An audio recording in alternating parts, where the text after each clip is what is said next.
सच्चिदानन्दरूपाय विश्वोत्पत्त्यादिहेतवे तापत्रयविनाशाय श्रीकृष्णाय वयं नमः।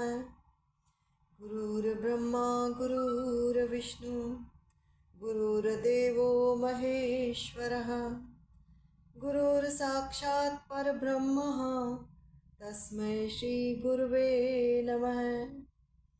शारदे मात भवानी की जय। ओम गंगणपते नमः। हरे कृष्णा कृष्णा कृष्णा हरे हरे, हरे राम राम राम हरे हरे। श्रीमद्भागवत महापुराण के दशम स्कंद का 6वां अध्याय पूतना उद्धार। अब इस अध्याय का नाम भी पूतना उद्धार रखा है, पूतना का वध नहीं, क्योंकि वास्तव में भगवान ने जो अवतार लिया है पूतना उद्धार के लिए ही ये काम किया। जिसका उद्धार करना था भगवान ने वो सब किए जिनको हम समझ नहीं पाते हैं। जब हम बार बार पठन करते हैं, श्रवण करते हैं, संतों के संग बैठते हैं, तब हमें कुछ अंश समझ में आता है। तो आइए अब हम पढ़ते हैं पूतना उद्धार। श्री सुखदेव जी कहते हैं, परीक्षित, नंद बाबा जब मथुरा से चले तब रास्ते में विचार करने लगे कि वसुदेव जी का कथन झूठा नहीं हो सकता। इससे उनके मन में उत्पात होने की आशंका हो गई। तब उन्होंने मन ही मन भगवान ही शरण है, वे ही रक्षा करेंगे, ऐसा निश्चय किया। पूतना नाम की एक बड़ी क्रूर राक्षसी थी। उसका एक ही काम था बच्चों को मारना। कंस की आज्ञा से वह नगर, ग्राम और अहीरों की बस्तियों में बच्चों को मारने के लिए घुमा करती थी। जहाँ के लोग अपने प्रतिदिन के कामों में राक्षसों के भय को दूर भगाने वाले भक्त वत्सल भगवान के नाम, गुण और लीलाओं का श्रवण, कीर्तन और स्मरण नहीं करते, वहीं ऐसी राक्षसियों का बल चलता है। कितनी अच्छी बात जानने को मिली। वहीं ऐसी राक्षसियों का बल मिलता है जहाँ भगवान का स्मरण नहीं होता। वह पूतना आकाश मार्ग से चल सकती थी और अपनी इच्छा के अनुसार रूप भी बना लेती थी। एक दिन नंद बाबा के गोकुल के पास आकर उसने माया से अपने को एक सुंदरी युवती बना लिया और गोकुल के भीतर घुस गई। उसने बड़ा सुंदर रूप बनाया था। उसकी चोटियों में बेले के फूल गुथे हुए थे, सुंदर वस्त्र पहने हुए थी। जब उसके कर्ण फूल हिलते तब उनकी चमक से मुख की ओर लटकी हुई अलकें और भी शोभायमान हो जाती थी। उसके नितंब और कुछ कलश ऊंचे ऊंचे थे और कमर पतली थी।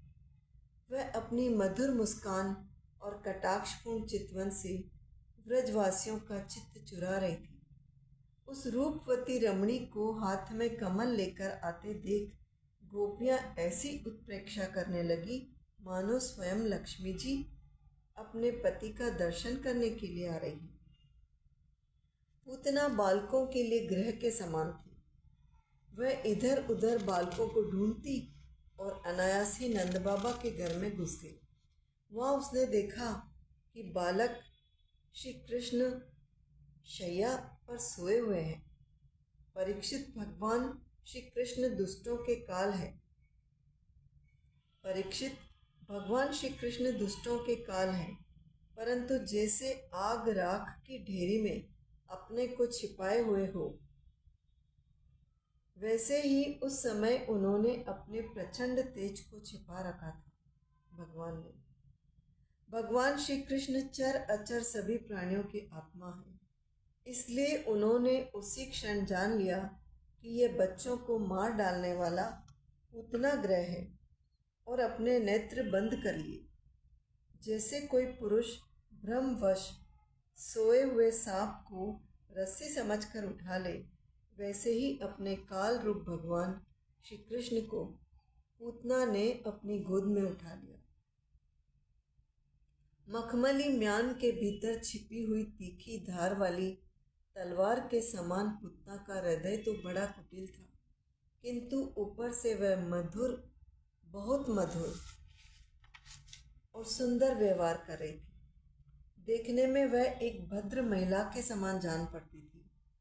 इसलिए रोहिणी और यशोदा जी ने उसे घर के भीतर आई देखकर भी उसकी सौंदर्य प्रभा से हतप्रतिभ सी होकर कोई रोक टोक नहीं की, चुपचाप खड़ी खड़ी देखती रही। इधर भयानक राक्षसी पूतना ने बालक श्री कृष्ण को अपनी गोद में लेकर उनके मुंह में अपना स्तन दे दिया, जिसमें बड़ा भयंकर और किसी प्रकार भी पच न सकने वाला विष लगा हुआ था। भगवान ने क्रोध को अपना साथी बनाया और दोनों हाथों से उसके स्तनों को जोर से दबाकर उसके प्राणों के साथ उसका दूध पीने लगे। वे उसका दूध पीने लगे और उनका साथी क्रोध प्राण पीने लगा। अब तो पूतना के प्राणों के आश्रयभूत सभी मर्मस्थान फटने लगे। वह पुकारने लगी, अरे छोड़ दे, छोड़ दे, अब बस कर। वह बार बार अपने हाथ और पैर पटक पटक कर रोने लगी। उसके नेत्र उलट गए, उसका सारा शरीर पसीने से लथपथ हो गया। उसकी चिल्लाहट का वेग बड़ा भयंकर था।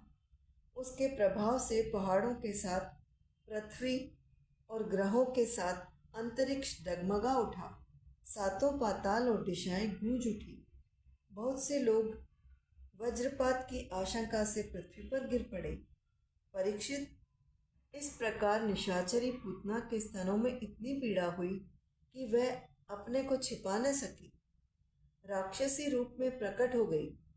उसके शरीर से प्राण निकल गए, मुंह फट गया, बाल बिखर गए और हाथ पांव फैल गए, जैसे इंद्र के वज्र से घायल होकर वृत्रासुर गिर पड़ा था, वैसे ही वह बाहर गोष्ठ में आकर गिर पड़ी। राजेंद्र, पूतना के शरीर ने गिरते गिरते भी 6 कोस के भीतर के वृक्षों को कुचल डाला। यह बड़ी ही अद्भुत घटना हुई। पूतना का शरीर बड़ा भयानक था। उसका मुंह हल के समान तीखी और भयंकर दाढ़ों से युक्त था। उसके नथुने पहाड़ की गुफा के समान गहरे थे और स्तन पहाड़ से गिरी हुई चट्टानों की तरह बड़े बड़े थे। लाल लाल बाल चारों ओर बिखरे हुए थे। आंखें अंधे कुएं के समान गहरी, नितम नदी के करार की तरह भयंकर, भुजाएं, जांघें और पैर नदी के पुल के समान तथा पेट सूखे हुए सरोवर की भांति जान पड़ता था। पूतना के उस शरीर को देखकर सबके सब ग्वाल और गोपी डर गए। उसकी भयंकर चिल्लाहट सुनकर उनके हृदय, कान और सिर तो पहले ही फट से रहे थे। जब गोपियों ने देखा कि बालक श्री कृष्ण उसकी छाती पर निर्भय होकर खेल रहे हैं, तब वे बड़ी घबराहट और उतावली के साथ झटपट वहां पहुंच गए तथा श्री कृष्ण को उठा लिया। इसके बाद यशोदा और रोहिणी के साथ गोपियों ने गाय की पूंछ घुमाने आदि उपायों से बालक श्री कृष्ण के अंगों की सब प्रकार से रक्षा की। उन्होंने पहले बालक श्री कृष्ण को गोमूत्र से स्नान कराया, फिर सब अंगों में गोरज लगाई और फिर 12 अंगों में गोबर लगाकर भगवान के केशव आदि नामों से रक्षा की। इसके बाद गोपियों ने आचमन करके अज आदि 11 बीज मंत्रों से अपने शरीरों में अलग अलग अंग न्यास एवं कर न्यास किया और फिर बालक के अंगों में बीजन्यास किया। वे कहने लगी, अजन्मा भगवान तेरे पैरों की रक्षा करें, मणिमान घुटनों की, यज्ञ पुरुष जांघों की, अच्युत कमर की, हयग्रीव पेट की, केशव हृदय की, ईश वक्षस्थल की, सूर्य कंठ की, विष्णु बाहों की, उरुक्रम मुख की और ईश्वर सिर की रक्षा करें। चक्रधर भगवान रक्षा के लिए तेरे आगे रहे। गदाधारी श्री हरि पीछे। क्रमशः धनुष और खड्ग धारण करने वाले भगवान मधुसूदन और अजन दोनों बगल में। शंखधारी उरुगाय चारों कोनों में। उपेंद्र ऊपर, हलधर पृथ्वी पर और भगवान परम पुरुष तेरे सब ओर रक्षा के लिए रहे। ऋषिकेश भगवान इंद्रियों की और नारायण प्राणों की रक्षा करे। श्वेत द्वीप के अधिपति चित्त की और योगेश्वर मन की रक्षा करें। प्रश्ने गर्भ तेरी बुद्धि की और परमात्मा भगवान तेरे अहंकार की रक्षा करें। खेलते समय गोविंद रक्षा करें। सोते समय माधव रक्षा करें। चलते समय भगवान बैकुंठ और बैठते समय भगवान श्रीपति तेरी रक्षा करें। खेलते समय गोविंद रक्षा करें, सोते समय माधव रक्षा करें। चलते समय भगवान बैकुंठ और बैठते समय भगवान श्रीपति तेरी रक्षा करें। भोजन के समय समस्त ग्रहों को भयभीत करने वाले यज्ञ भोक्ता भगवान तेरी रक्षा करें। डाकिनी, राक्षसी और कुष्मांडा आदि बाल ग्रह, भूत प्रेत पिशाच यक्ष राक्षस और विनायक, कोटरा, रेवती, ज्येष्ठा, पूतना, मात्रका आदि शरीर, प्राण और इंद्रियों का नाश करने वाले उन्माद, पागलपन एवं अपस्मार, मृगी आदि रोग, स्वप्न में देखे हुए महान उत्पात वृद्ध ग्रह और बाल ग्रह आदि ये सभी अनिष्ट भगवान विष्णु का नामोच्चारण करने से भयभीत होकर नष्ट हो जाए। ये सभी अनिष्ट भगवान विष्णु का नामोच्चारण करने से भयभीत होकर नष्ट हो जाए। हरे कृष्ण कृष्ण कृष्ण हरे हरे, हरे राम राम राम हरे हरे। श्री सुखदेव जी कहते हैं, परीक्षित, इस प्रकार गोपियों ने प्रेम पाश में बंधकर भगवान श्री कृष्ण की रक्षा की। ऐसी होती है गोपियाँ। गो यानी इंद्रियाँ, पी यानी पीना। जिन्होंने इंद्रियों पर अपना कंट्रोल कर रखा है, इंद्रियों को अपने वश में कर रखा है, वे कहलाती है गोपियाँ। गोपियों ने प्रेम पाश में बंधकर भगवान श्री कृष्ण की रक्षा की। माता यशोदा ने अपने पुत्र को स्तन पिलाया और फिर पालने पर सुला दिया। इसी समय नंद बाबा और उनके साथी गोप मथुरा से गोकुल में पहुँचे। जब उन्होंने पूतना का भयंकर शरीर देखा तब वे आश्चर्यचकित हो गए। वे कहने लगे, ये तो बड़े आश्चर्य की बात है। जब उन्होंने पूतना का भयंकर शरीर देखा तब वे आश्चर्यचकित हो गए। वे कहने लगे, ये तो बड़े आश्चर्य की बात है। अवश्य ही वसुदेव के रूप में किसी ऋषि ने जन्म ग्रहण किया है, अथवा संभव है वसुदेव जी पूर्व जन्म में कोई योगेश्वर रहे हो, क्योंकि उन्होंने जैसा कहा था वैसा ही उत्पात यहाँ देखने में आ रहा है। तब तक व्रजवासियों ने कुल्हाड़ी से पूतना के शरीर को टुकड़े टुकड़े कर डाला और गोकुल से दूर ले जाकर लकड़ियों पर रखकर जला दिया। जब उसका शरीर जलने लगा तब उसमें से ऐसा धुआं निकला जिसमें से अगर किसी सुगंध आ रही थी। क्यों न हो, भगवान ने जो उसका दूध पी लिया था, जिससे उसके सारे पाप तत्काल ही नष्ट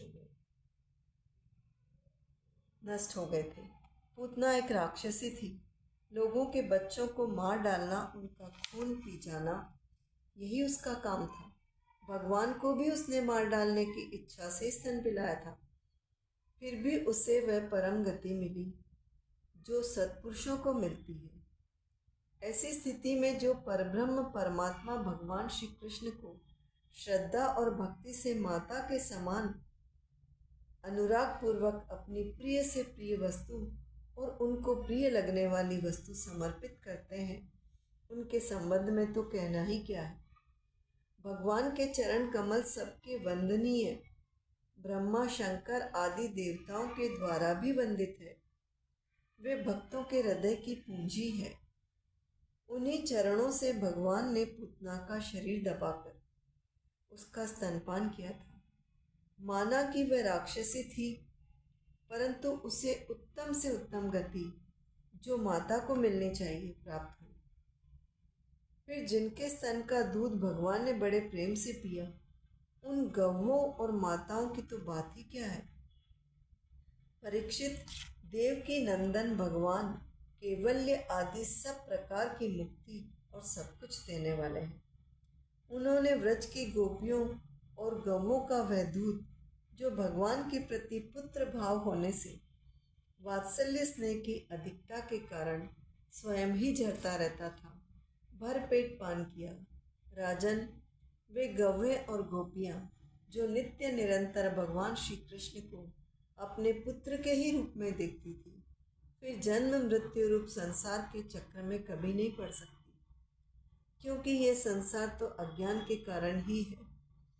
नंद बाबा के साथ आने वाले व्रजवासियों की नाक में जब तक चिता के धुएं की सुगंध पहुंची, तब यह क्या है, कहाँ से ऐसी सुगंध आ रही है, इस प्रकार कहते हुए वे व्रज में पहुंचे।